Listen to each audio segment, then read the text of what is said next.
Hi everyone, Yaku from tutortouch here.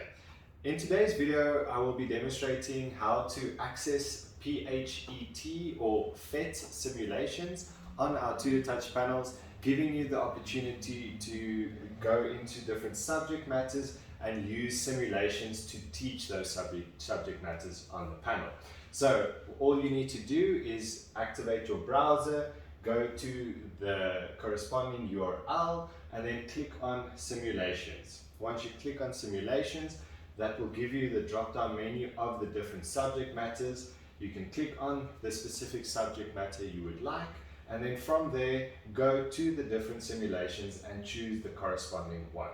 So today I will be teaching everybody about gravity, so I'll be going into the energy skate park simulation and pressing the play button.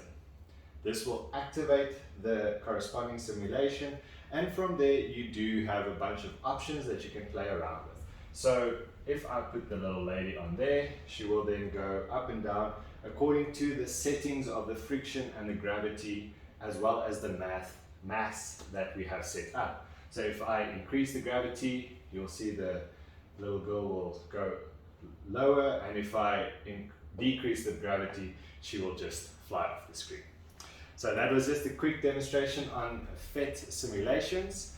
Thank you so much for watching. My name is Yaku from tutortouch.